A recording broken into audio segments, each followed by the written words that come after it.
오늘은 하나님을 기쁘시게 하는 삶이라는 제목으로 함께 은혜를 나누고자 합니다. 저는 이제 올해 계속 창세기를 어떻게든 처음부터 끝까지 해보려고 출발해서 가고 있습니다. 근데 이 첫 사람이 누구였었죠? 아담이었잖아요. 이 아담이 범죄한 이후에도 인류는 계속해서 하나님의 말씀대로 생육하고 번성해서 자녀들을 계속 낳기 시작했습니다. 비록 첫 아들 가인이 살인자가 되고 둘째 아들 아벨은 죽었지만 하나님 또 셋이라는 아들을 새롭게 주시고 그리고 그 이후에도 아담은 800년을 지내면서 자녀를 낳았습니다. 그럼 자녀들도 또 자녀를 낳고 인류는 계속해서 이렇게 팍 번성해 나가는 거죠. 그런데 창세기의 계보가 가다가 이게 두 가지의 계보로 나눠집니다. 하나는 4장 16절에서 24절에 나오는 가인의 후손의 계보가 나오고 그 다음 5장에 보면 아담의 후손의 계보가 이렇게 나뉘어져서 흘러가게 됩니다. 살인자 가인마저도 하나님께서는 그를 죽임을 당하지 않도록 표를 주셔서 살 수 있게 하시고 가인도 후손을 낳으면서 쭉 후손들이 많아지는데 가인의 후손은 목축업, 금속 가공, 악기 이런 인류의 문화를 개척해 나가는 그런 능력 있는 사람들이 가인의 후손으로 태어났습니다. 그러나 23절을 보면 이제 4장 23절을 보면 이제 가인의 증손자 라멕은 여러 명을 살해하는 살인자가 또 되고 맙니다. 그래서 그 죄로 인해서 스스로 고통을 호소하는 것이 4장 23, 24절에 나와 있습니다. 제가 함께 4장 23절, 24절 함께 읽어볼까요? 창세기 4장 23절, 24절 함께 읽어보겠습니다. 시작. 라멕이 아내들에게 이르되 아다와 실라여 내 목소리를 들으라. 라멕의 아내들이여 내 말을 들으라. 나의 상처로 말미암아 내가 사람을 죽였고 나의 상함으로 말미암아 소년을 죽였도다. 가인을 위하여는 벌이 7배일진데 라멕을 위하여는 벌이 77배이리로다 하였더라. 아멘. 성경이 가인의 족보를 기록하고 그 계보의 사람들이 이렇게 살아가는 것을 말씀하는 것은 죄악의 흐름이 결국 어디를 향하여 가고 있다는 것을 보여주는 거죠.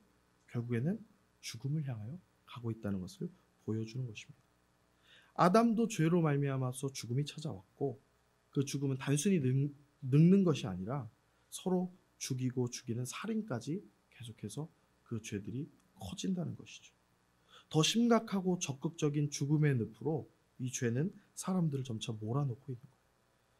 우리가 단순히 지난 역사만 생각해도 인류가 계속해서 전쟁을 통해서 죽고 죽이고 빼앗는 일들, 그런 일들을 해왔습니다. 세상의 흐름은 반드시 이 죽음으로 간다고 제가 지난번에도 말씀을 통해서 말씀을 드렸었습니다.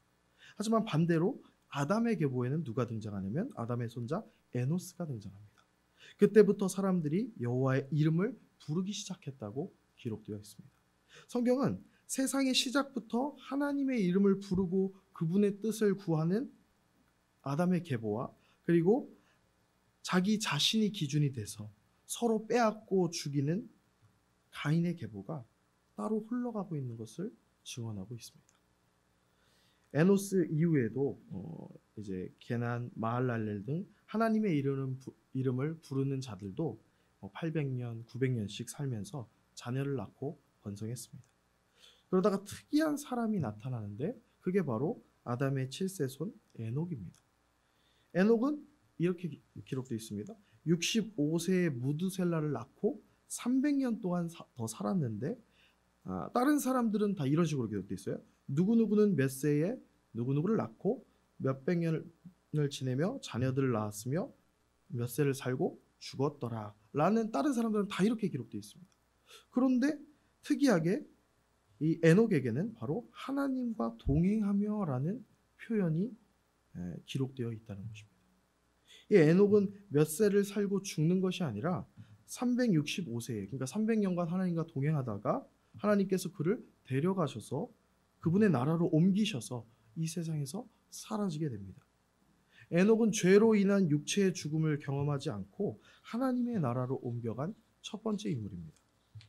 에녹에 대한 내용은 구약 성경에서는 그냥 계보의 이름 외에는 나중에도 더는 자세한 내용이 등장하지 않습니다.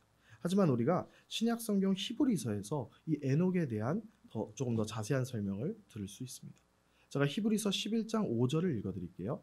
믿음으로 에녹은 죽음을 보지 않고 옮겨졌으니 하나님이 그를 옮기심으로 다시 보이지 아니하였느니라. 그는 옮겨지기 전에 하나님을 기쁘시게 하는 자라 하는 증거를 받았느니라. 아멘. 이렇게 기록되어 있습니다. 에녹이 하나님과 동행한 것에 대해서 히브리서는 그 설명으로 에녹이 믿음의 삶을 살았고 하나님을 기쁘시게 하는 자라는 증거를 받았다고 기록하고 있습니다. 그렇다면 하나님과 동행하는 것, 이 믿음의 삶, 하나님을 기쁘시게 하는 자였던 이 에녹이 대체 어떤 삶을 살았던 걸까요? 어떻게 하면 하나님 기뻐하시는 걸까요?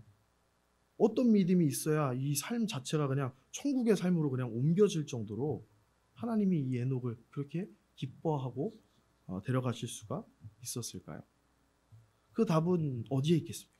성경 안에 있습니다. 이 5장 21, 22절 오늘 본문 중에 5장 21절, 22절을 읽어보도록 하겠습니다. 21절, 22절 함께 읽겠습니다. 시작. 에녹은 65세에 무두셀라를 낳았고 무두셀라를 낳은 후 300년을 하나님과 동행하며 자녀들을 낳았으며. 아멘. 22절을 보면 에녹이 65세에 무두셀라를 낳은 후부터 하나님과 동행했다고 기록하고 있습니다. 에녹이 무두셀라를 낳은 이 65세의 시점부터 그의 인생의 방향이 바뀌게 되었다는 것을 뜻하는 것입니다. 여러분, 무두셀라는 그럼 여기서 말하는 에녹의 아들 무두셀라는 누굽니까? 우리는 그를 가장 오래 산 사람으로만 그를 기억합니다. 하지만 무두셀라라는 이름에는 보낸다라는 의미가 들어 있습니다. 에녹은 무두셀라를 낳을 때에 이 어떻게 보면 노아보다 먼저 이 심판의 예언을 받은 사람입니다. 아마도 내용이 이랬던 것 같아요. 너의 아들 무두셀라가 죽을 때에 나는 심판을 이 땅에 보내겠다. 이런 내용이었던 것 같습니다. 창세기에 그런 말씀이 안 적혀 있잖아요. 목사님 여기 창세기에 그런 말씀 없는데요? 라고 생각할 수 있습니다. 하지만 무두셀라가 죽는 해에 홍수 심판이 일어났다는 것은 기록되어 있습니다. 이 연대를 계산하면 무두셀라가 죽는 해에 하나님께서 홍수의 심판을 보내십니다. 그래서 성경의 학자들은 무두셀라의 이름에 보낸다라는 뜻이 결국에는 바로 심판을 보낸다라는 의미로 받아들이고 있는 것이죠. 그렇기 때문에 에녹은 이 무두셀라라는 이 아들의 이름을 지을 때에 이건 하나님의 어떻게 보면 그 예언의 말씀이 있었기 때문에 이렇게 지었던 것이죠. 그리고 에녹은 자신의 아들 무두셀라를 볼 때에 반드시 하나님의 말씀, 이 심판을 생각할 수밖에 없었다는 것입니다. 자기의 자녀를 생각하지 않는 날이 있습니까? 자녀를 안 낳아보신 분들은 모르겠지만 저는 예별이를 낳은 날부터 예별이를 생각해보지 않은 날이 단 하루도 없습니다. 물론 떨어져 있던 날은 얼마든지 있죠. 그런데 생각도 안 해본 날은 없습니다. 자기의 자녀를 매일 생각하는 것은 부모로서 어떻게 보면 당연한 거잖아요. 그러니까 이 에녹은 이 아들 무두셀라의 그 존재 자체가 매일같이 자신에게 들려지는 하나님의 말씀이었다는 거예요. 그래서 에녹은 그 이후로도 자녀들을 낳으면서 300년이라는 시간을 삽니다. 그도 남들처럼 여전히 가정을 꾸리고 자녀들을 양육하면서 남들처럼 세상 안에서 살아가요. 에녹이라고 해서 죄가 없는 삶을 혹시 살았을까요? 그건 절대 그렇지 않습니다. 성경에는 죄가 없는 사람이 있다고 기록하지 않아요. 에녹도 우리랑 똑같이 탐심이 있었을 것이고 시기와 질투, 교만 같은 연약함이 분명히 있었을 거예요. 하지만 에녹의 시선은 그 와중에서도 다시 누구를 생각할 때, 아들 무두셀라를 생각할 때 그 하나님의 말씀이 자신에게 계속 다시 생각나고 그 말씀 앞에 서게 된다는 것입니다. 그러니까 자신의 이익과 쾌락과 즐거움이 그에게 왜 없었겠어요? 하지만 그것에 자기의 시선이 오랫동안 머무르게 두지 않은 것이죠. 아들 무두셀라를 생각할 때마다 심판주 앞에 하나님의 말씀 앞에 다시 서는 삶을 살고 있었던 것입니다. 그래서 그는 세상의 수많은 사람들이 죄악에 오래 머물고 있을 때에도 그 흐름에 휩쓸리지 않고 매일같이 하나님의 말씀을 기억하게 하는 이 무두셀라의 존재를 생각했던 것이죠. 그래서 삶의 기준이 내 기준으로 살아가는 다른 세상 사람들이 아니라 그 아들을 생각할 때마다 내 기준이 아니라 하나님의 기준으로 자꾸만 돌아가는 삶을 살았던 것이죠. 세상의 흐름은 반드시 죽음을 향해, 심판을 향해 간다는 것이 바로 자신의 아들 무드셀라의 그 이름이었다는 것이죠. 죄악에는 반드시 심판이 있다. 수많은 사람들이 가인의 계보처럼 하나님의 말씀이 아니라 나를 위한 삶을 살고 있는데 저 끝에는 반드시 심판이 있다는 그러한 그 하나님의 말씀에 대한 믿음을 가지고 살아갔던 것이죠. 그래서 에녹은 내가 살아야 할 방향은 오직 하나님의 말씀뿐이다 라는 고백을 매일 같이 할 수 있었기에 그는 하나님과 동행할 수 있었던 거예요. 인간이 하나님과 동행하는 유일한 방법은 하나님의 말씀과 그리고 그 말씀을 통해 역사하시는 성령 하나님의 인도를 받는 것 외에는 다른 방법이 없습니다. 여러분, 우리가 세상에서는 여러 가지 얘기를 우리에게 들려주잖아요. 자신감을 가져라, 할 수 있다, 능력 있다, 재능 있다, 행복하다, 이런 긍정적인 단어를 세상에 들려주잖아요. 너 특별하다, 널 응원한다, 그런 멘트들 너무 좋은 것 같잖아요. 그런데 세상의 메시지와 성경의 메시지에는 근본적인 차이가 있어요. 세상은 내가 우선 행복해야 그게 선인 것처럼, 내가 좋아야 돼, 내가 아주 막 뭔가 좋다고 여겨야 그게 선이라고 생각하게 만듭니다.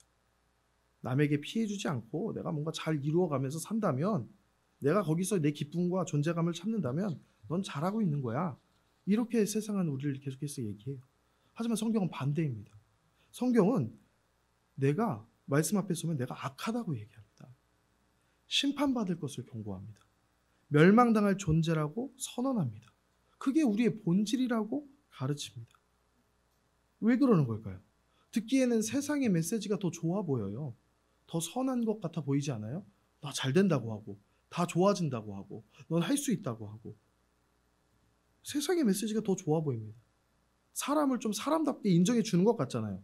하지만 그것은 선이 아닙니다. 선은 오직 하나님과 그분의 말씀뿐입니다. 인간의 선은 여러분 다 상대적이에요. 예를 들어서 고구려의 광개토대왕 얘기해 볼까요? 그 사람이 드넓은 만주 지방을 정복했기 때문에 우리는 공부할 때마다 광개토대왕, 우리 역사의 그 잊혀지지 않는 영웅, 이렇게 생각합니다. 그리고 그 땅을 다시 빼앗아간 당나라는 이 당나라 때문에 지금 우리가 이렇게 됐다, 이 악한 민족들이라고 생각합니다.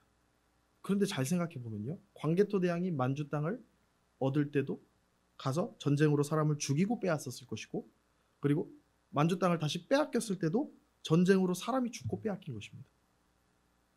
그렇다면 그 기준은 뭐예요?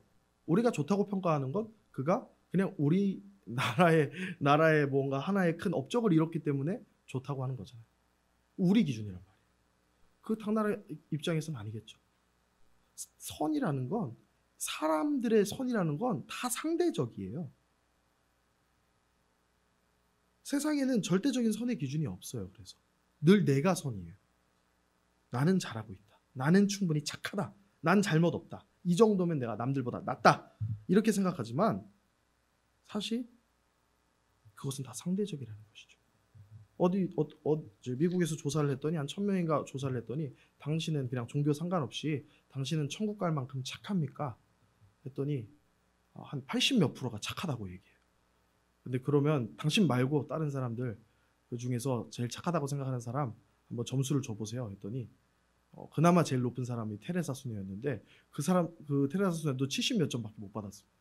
그러니까 세상에 80% 이상의 사람들이 자기가 그렇게 열심히 그냥 봉사로 치면 도덕적인 일을 엄청나게 많이 했던 그 테레사 수녀보다 자기가 착하다고 생각하는 거예요. 자기는 천국 갈 자격이 있다고. 무슨 근거입니까? 무슨 근거가 있죠? 내 기준이에요. 그건 내 기준이에요. 근데 성경은요, 그렇게 얘기하지 않습니다. 모든 사람이 죄인이라고 분명히 얘기합니다. 너의 기준은 천국에 닿지 않는다, 하나님의 나라에 닿지 않는다, 하나님의 기준에 닿지 않는다라고 얘기합니다. 세상엔 어떤 사람도 자기의 선과 의를 가지고 하나님 앞에 섰을 때 감히 그 모든 것의 주인이신 하나님 앞에서 단 한마디도 할 수 있는 사람이 없어요.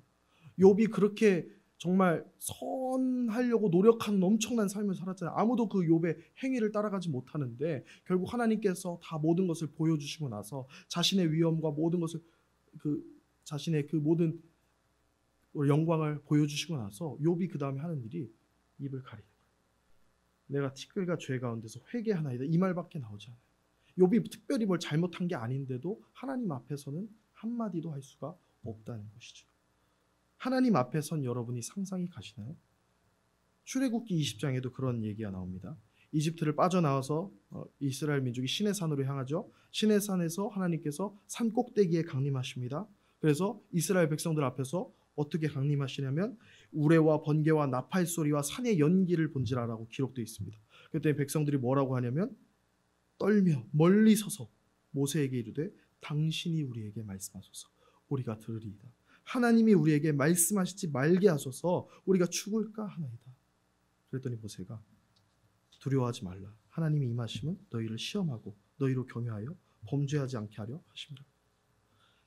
여기 하나님이 임하신 것을 우레와 번개와 나팔 소리와 연기라고 표현을 했지만 감히 그 하나님의 모습이 어떤 모습이었을지는 우리는 상상하지 못합니다. 산 위에 강림하신 하나님을 본 이스라엘 사람들은 죽음의 위험을 느껴요. 그래서 모세한테 간청하는 거예요. 제발 모세, 당신이 하나님 대신에 그 말씀 들어서 우리한테 전달해 주고요. 하나님이 직접 말씀하시는 그 목소리를 우리가 듣지 않게 제발 해주세요. 죽을 것 같아요. 왜냐하면 죄인으로서 하나님 앞에 섰을 때 그 기준에는 도저히 도달할 수 없는 것이 그냥 느껴지기 때문에 그 이스라엘 백성들이 모세를 붙잡고 제발 당신이 얘기해 주세요라고 하는 거예요. 그러니까 모세가 이렇게 얘기합니다. 두려워하지 마라. 하나님께서 우리에게 나타나신 것은 우리가 범죄의 길로 빠지지 않게 하려고 하시는 것이다. 결국 에녹에 대해서 이 무두셀라의 존재가 이와 같은 거죠. 어떻게 보면 하나님 앞에 자꾸 서도록 만드는 거예요. 그래서 자신이 절대로 선한 자가 아니라 하나님이 없으면 안 되는 자라는 것을 계속해서 이 회개를 통해서 이 말씀을 통해서 다시 돌아오게 해서 하나님으로 계속해서 돌아와 함께 동행하는 인생이 되도록 하나님께서 이 무두셀라를 이 에녹에게 이 무두셀라라는 이름을 주셨다는 것이죠. 유다서에 따르면 그래서 에녹이 사는 동안 세상을 향해서 이 심판주 하나님 앞에 어떻게 서야 될 것인가 이것을 선포하면서 살았다고 기록되어 있습니다. 유다서 1장 14절에서 15절을 제가 읽어드릴게요. 아담의 7세 손 에녹이 이 사람들에 대하여도 예언하여 이르되 보라 주께서 그 수만의 거룩한 자와 함께 임하셨나니 이는 뭇사람을 심판하사 모든 경건하지 않은 자가 경건하지 않게 행한 모든 경건하지 않은 일과 또 경건하지 않은 죄인들이 주를 거슬러 한 모든 완악한 말로 말미암아 그들을 정죄하려 하심이라 하였느니라. 에녹은 그래서 평생 동안 하나님 앞으로 돌아오라는 지금 이대로는 안 된다. 하나님 앞으로 돌아오라는 그 이야기를 평생 선포하면서 살았다는 것이죠. 그게 바로 에녹이 300년간 하나님과 동행했던 삶이라는 것입니다. 그래서 이 에녹의 삶, 하나님을 기쁘시게 했던 이 에녹의 삶에는 중요한 두 가지 메시지가 있어요. 첫째는 에녹의 삶 자체가 메시지였어요. 늘 세상을 거슬러서 하나님의 말씀을 따라 사는 삶. 그는 이 땅에 살지만 이미 하나님의 나라를 경험하며 사는 거예요. 하나님의 통치함을 받으며 하나님의 다스림을 받으며 하나님 안에 안겨서 살기 때문에 그는 이미 이 땅에서도 하나님의 그 충만한 사랑과 기쁨과 감사와 그 찬양, 하나님 안에서 누리는 그 충만한 은혜와 평강이 가득한 인생이었던 거예요. 그래서 그 에녹의 삶 자체가 메시지라는 것이죠. 근데 혹시 여러분이 여기서 착각하시면 안 돼요. 혹시 하나님께서 에녹에게 심판의 말씀을 앞에 두어서 에녹이 매일 두려워 떨면서 나 심판받으면 어떡하지? 하나님 날 보고 계시는데 죄 지으면 어떡하지? 에녹이 그렇게 살았던 게 아니에요.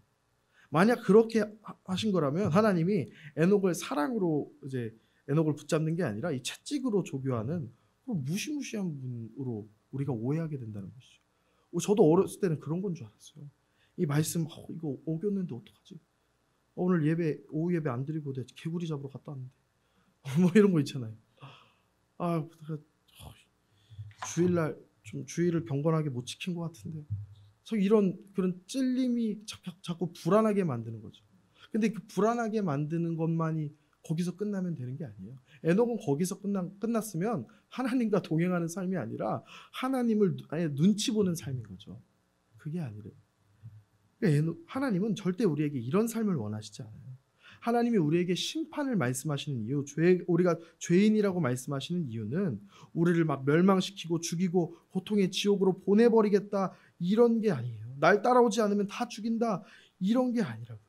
그런 매정한 모습, 무서운 모습으로 우리를 통제하시는 하나님이 아니라는 거예요.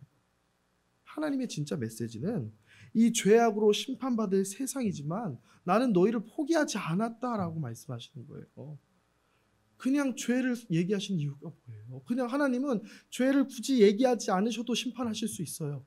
그들에게 경고하시지 않아도 됩니다. 요나에게 니느웨로 가라고 하니까 요나가 싫다고 하잖아요. 니느웨가 회개할 기회를 갖기를 원하지 않았던 거죠.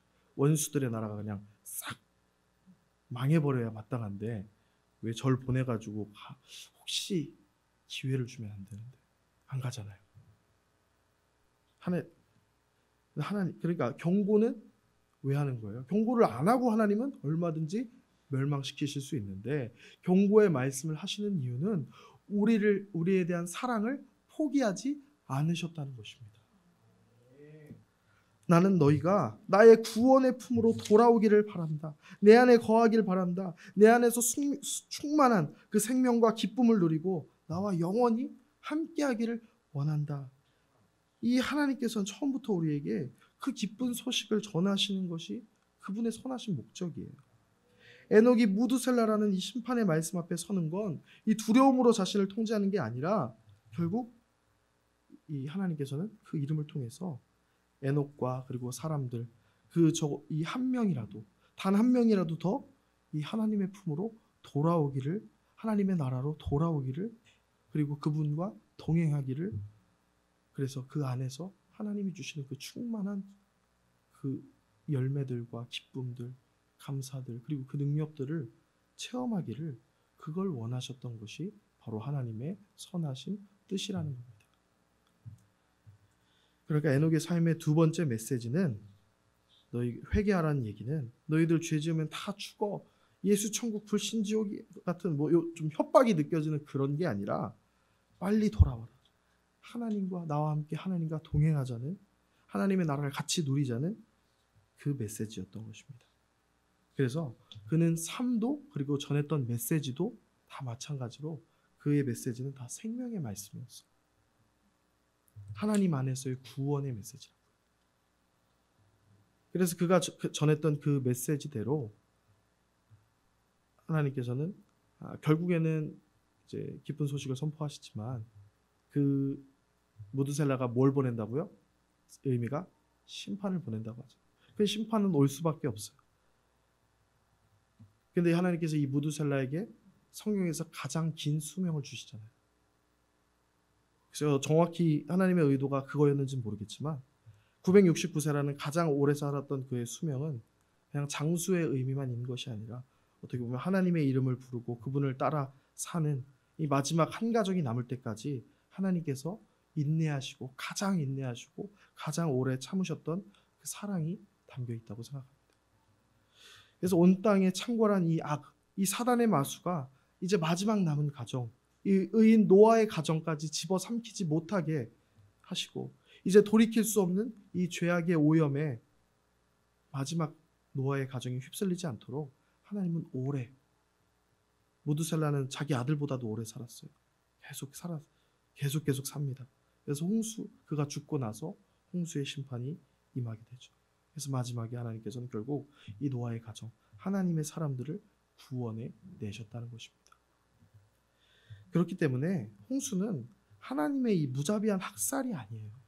죄악으로 다 멸망할 수밖에 없는 그 인류에게 주신 구원의 은혜였다는 거예요. 노아의 방주는 이 믿음의 자녀들을 구원하시기 위해 어떻게 하시면 하나님께서 어떻게 보면 자기가 아름답게 창조했던 그 세상의 그 모든 것들 그리고 그 사람들까지 다 포기하시면서까지 그것을 다 희생하시면서까지 반드시 구원해 내고자 하셨던 그 하나님의 엄청난 끝나지 않는 그 하나님의 사랑이 담겨 있었다는 것입니다. 그렇기 때문에 홍수는 심판이 아니라 사랑의 구원의 역사입니다. 그래서 여러분, 창세기에 딱 3절 기록된 이 에녹의 삶에도 이 어마어마한 하나님의 사랑의 메시지가 이렇게 가득 담겨져 있습니다. 그래서 우리는 성경을 읽으면 읽을수록 이 안에 담긴 하나님의 사랑을 계속해서 발견할 수가 있어요. 하나님의 시선은 계속해서 늘 한 영혼을 향해서, 한 영혼의 구원을 향해 있어요. 계속해서 이 말씀을 통해서 돌아와라, 돌아와라, 영원한 생명의 품인 내 품으로 돌아와라. 에녹이 계속 그 메시지를 전했던 거고, 매일같이 그 음성을 들었던 사람이에요. 에녹은 완벽한 사람이어서가 아니라 하나님께서 그를 사랑하셨기 때문에, 그리고 에녹도 그 사랑을 날마다 말씀 앞에서 발견하고 그 말씀의 그 생명수를 계속해서 올리는 사람이었기 때문에 자신의 그 발걸음을 계속 주님께로 돌리고 함께 동행하고, 그리고 그 삶을 하나님께서는 기뻐하셨다라고 기록되어 있습니다. 하나님을 기쁘시게 하는 삶은 다른 것이 아니라 우리가 이 말씀에 있는 그 하나님의 그 사랑을 계속해서 퍼올려서, 그래서 그걸 가지고 하나님과 동행하는 걸 원하신다는 거예요. 우리에게 원하시는 삶이 자꾸 우리는 다르게 생각할 때가 많잖아요. 돈 많이 벌어서 헌금 많이 하면 그게 하나님 진짜 원하시는 걸까요? 하나님이 돈이 없는 분이 아니잖아요. 하나님은 헌금 많이 하는 게 주님과 동행하는 삶이라고 말씀하시지 않고요. 매일 밤낮 교회 봉사하고 해외 선교 많이 가고 국내전도 많이 다니고 예배 많이 드리면 그것으로 인하여 하나님과 동행한다. 우리 이렇게 생각할 수 있는데, 뭐 아니면 수많은 웅장한 오케스트라를 모아서 성가대로 하나님께 찬양을 올려드린다. 그게 하나님과 동행한다. 여기서 순서가 좀 잘 정리를 해요. 순서를. 우리가 에녹처럼 하나님의 그 사랑으로 충만해서 그 반응이 나오면 그것은 하나님과의 동행입니다. 우리가 하나님의 그 사랑으로 도저히 어쩔 줄 몰라가지고 그 사랑이 너무 크니까 죄인인 나를 위해서 그 아들을 십자가에 그 모든 저주, 우리의 저주를 다 담당하게 하시면서까지 그렇게 우리를 사랑해서 구원하고자 했던 그 사랑을 우리가 계속해서 공급받아서 채워져서 그 사랑 때문에 내가 그냥 몸둘 바를 몰라서 헌신하고 봉사하고 선교하고 전도하고 헌금하고 그리고 섬기는 것, 그러면 그건 하나님과의 동행이죠. 그런데 반대로 내가 헌금 많이 하고 선교하고 전도하고 뭘 해서 하나님이 내가 원하는 대로 하나님 나를 데려가신다? 순서가 잘못된 거예요. 성경은 그 순서를 분명히 하라고 항상 말씀하고 있습니다. 예수님께서 오셔서 제일 혼냈던 사람들이 누구예요? 바리새인, 서기관, 그 종교 지도자들이잖아요. 그들의 삶이 문제가 있었던 게 아니에요. 그들 제사 잘 드리고 11조 잘하고 그들 1회에 한 번씩 금식하면서 율법에 있는 것들 잘 지키려고 노력했습니다. 그런데 중요한 걸 빠본 거예요.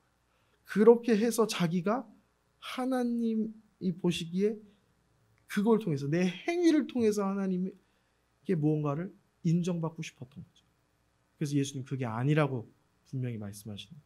네가 뭘 해서 하나님이 널 사랑하시는 게 아니라 반대로 하나님이 널 이미 사랑하셨기 때문에 움직여야 된다고 말씀하시는 것입니다. 그래서 우리가 그 사랑이 흘러넘쳐서 내가 사랑하는 성도를 위해서 빗자루질 한번 했다? 그럼 그거 하나님과 동행이에요. 내가 그 사랑이 흘러넘쳐 있어서 고통 중에 있는 환우를 위해서 따뜻한 위로와 기도를 했다? 그럼 이게 하나님과의 동행입니다.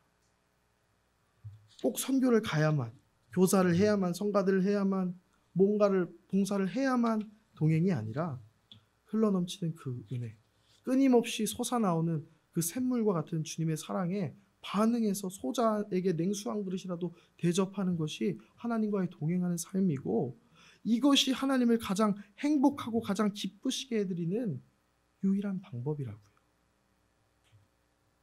그래서 이렇게 하나님과 동행하는 사람들에게는요, 뭐가 맺혀지냐면 성령의 열매가 맺혀집니다. 사랑의 열매, 기쁨의 열매, 오래 참음의 열매, 화평의 열매, 자비의 열매, 섬김, 충성, 온유, 절제의 열매가 맺혀진다는 것입니다. 우리가 이렇게 주님과 동행할 수 있다면 결국 우리의 모습이 점차 예수님을 닮아가는 거고, 그게 바로 나를 버리고 자기를 부인하고 십자가를 지고 예수님을 따르는 길이라고요. 십자가를 지고 예수님을 따른다는 것은 고통을 당하라는 말이 아니에요. 고통을 당하라는 말이 아니에요. 예수님의 십자가가 예수님에게 우리 고통도 물론 상징하지만 그 고통이 결국 어디서 왔습니까? 우리를 구원하시려는 그 하나님의 말씀을 본인이 지고 가셨잖아요. 우리는 예수님의 십자가는 아니죠. 하지만 우리도 우리에게 주어진 그 말씀, 십자가 같은 게 있어요. 그거는 고통이 아니라, 그건 고통이 아니라 우리가 지금 있는 그 자리에서 해야 할 일이에요. 예를 들어 볼게요. 우리 결혼 생활을 예로 들어본다면, 에스 선생님 얘기하는 거 아니에요. 오해하시면 안 돼요. 우리에게 주신 말씀이 있어요. 가정에 남편들아 자기 아내 사랑하기를 그리스도께서 교회를 위하여 자기 자신을 내어주심 같이 하라, 이렇게 말씀하셨죠. 그리고 여자들에게는, 우리 아내들에게는, 아내들이요 남편에게 사랑하기를 이제 남편이 이제 머리니까 그리스도에게 하듯 하라고 하셨잖아요. 그렇죠. 그럼 우리가 결혼 생활을 하면서 뭔가에 이렇게 의견이 충돌되고 어려운 일이 생겼을 때 그 사람의 그 나를 힘들게 하는 그걸 억지로 참으라는 얘기가 아니라 그 말씀을 붙잡고, 아내를 사랑하기를 그리스도께서 교회를 위하여 자신을 내주신 것이 하라라고 하셨으니까 그 말씀을 붙들고 순종하는 것이 우리가 가는 길이라는 거예요. 그럼 순종하면 무엇이 맺힐까요? 열매가 맺힌다고요. 그 열매는 아내가 바뀌는 열매도 있을 수 있어요. 근데 아닐 수도 있습니다. 안 바뀔 수도 있어요. 아내에게 열매가 맺히는 게 아니라 어디에 열매가 맺혀야 된다고 말씀하신 걸까요? 우리에게 맺히는 거예요. 주로 오래 참음의 열매가 많이 맺히겠죠? 오래 참음의 열매 맺히고 사랑의 열매도 맺히고, 또 이렇게 우리 성령의 열매가 맺혀졌으면 적어도 누구는 변했어요. 내가 변했어요. 내가 변했으면 되는 거 아닌가요? 내 삶으로 복음이 드러났으면 그러면 나중에 따라오게 돼 있어요. 그 복음에는 하나님의 그 영광이 나타나기 때문에 지금 내가 원하는 때에는 안 바뀔 수 있지만 결국에는 하나님께서 하시는 거예요. 그거는 누구의 영역이에요? 하나님의 영역이니까 내가 할 것은 그 자리에서 나에게 주어진 그 말씀에 순종하는 것이 내 일이라고요. 그러니까 우리가 자꾸 오해하면 안 돼요. 우리가 뭔가 세상을 변화시키는 것, 하나님의 능력을 끌어와서 세상을 변화시키는 것을, 내 상황을 하나님의 능력을 끌어와서 변화시키는 것이 포인트가 아니라, 그거는 누가 한다고요? 하나님이, 우리를 사랑하신 하나님이 그거는 우리에게 가장 필요한 때에 가장 좋은 것으로 채워주실 줄 믿으면 되는 거예요. 그리고 우리가 할 것은 뭐를 맺어야 된다고요? 열매를 맺는 삶. 우리 안에 보이지 않는 이 열매를 맺는다는 거예요. 주님이 다시 오셨을 때 몇 명 전도했니? 헌금 얼마나 했니? 교회 직분 뭐였니? 이런 거, 그런 거 안 보신다는 거예요. 요즘 말로는 안물안금이에요. 물어보지도 않고 궁금해하시지 않는다는 거죠. 마지막 날 우리가 주님께 기대해야 될 게 뭡니까? 주님도 우리에게 기대하는 것은 이 열매라는 거예요. 그리고 우리도 그럼 그 열매를, 우리가 내적 열매를, 그걸 가지고 주님께 자랑해야죠. 자랑은 아니어도 우리가 그걸 가지고 가면 하나님께서, 우리가 아까 찬양했었잖아요. 잘하였도다 착하고 충성된 종아, 착하고 충성된 내 아들아, 네가 이렇게 작은 일에 정말 충성해서 이 열매 맡겼자, 열매를 맺었으니 내가 이 천국의 즐거움에 함께 참여하자. 우리가 그것만 있으면 되는 거 아닌가? 그냥 우리 하나님께서 너는 나를 기쁘게 하는 내 아들이다, 내 딸이다, 이렇게 한마디 해주시면 되는 거 아니에요? 나와 지금까지 동행한 내 아들이다, 나와 지금까지 함께 했던 내 딸이다. 하나님이 그 한마디만 해주시면 되는 거 아니에요? 천국의 상급이 우리가 열심히 뭔가를 쌓은 만큼 뭐가 있는 것이 아니라 내 열매를 보고 하나님이 칭찬을 해주시면 그것이 우리의 상급이 되는 것입니다. 천국에 무슨 평수가 다른 아파트가 있는 그런 곳이라면 천국이 아니죠. 그래서 우리는 이 한마디를 듣는 것을 목표로 살기를 바랍니다. 마지막으로 정리하겠습니다. 우리가 그래서 이 땅에서 해야 할 1순위는 뭐냐면 하나님과 동행하며 하나님을 기쁘시게 해드리는 삶입니다. 그 삶을 살기 위해선 우리가 말씀을 읽고 듣고 깨달아서 그 모든 말씀이 결국 나를 어떻게든 구원하시기 위해서 이 모든 것을 준비하신 이 하나님의 끝없는 사랑임을 우리가 경험해야 된다는 것이고, 그래서 우리가 식어진 마음으로 그냥 예배의 자리에 와서 그냥 앉아있다 가면 그건 충분하다고 생각하시면 안 돼요. 나 할 일 했다 이게 아니라는 거예요. 그냥 학교 다니면 우리가 그냥 강의실에 앉아있다 가면 성적은 주니까 이런 게 아니라고요. 우리가 또는 뭐 찬양하고 봉사하고 헌금하고 기도하니까 복 좀 주세요 이런 게 아니라 내가 그저 이 주님 사랑 때문에 주님 사랑합니다. 주님 사랑합니다. 주님 사랑합니다 해서 이 사랑이 가득 넘쳐가지고 내 교회 공동체를 위해서 내 이웃을 위해서 그 영혼들을 위해서 그 성령의 열매들을 많이 맺어 나갈 때 그것이 바로 우리가 하나님께 칭찬받고 하나님이 기뻐하시고 하나님과 동행하는 우리의 삶이 되는 줄 믿습니다. 그래서 여기에 있는 우리 귀한 하늘땅교회 지체들도 다른 것이 목표가 아니라 제발 저도 좀 힘들긴 하지만 하나님과 동행하는 삶을 목표로 가자고요. 다른 거 목표 말고 이 목표만이라도 일단은 하나님을 기쁘시게 하는 삶으로 우리가 목표를 정하고 내가 잘하고 있는지 잘못하고 있는지 이 말씀을 통해서 찾고 서는 우리가 되기를 주님의 이름으로 축복합니다.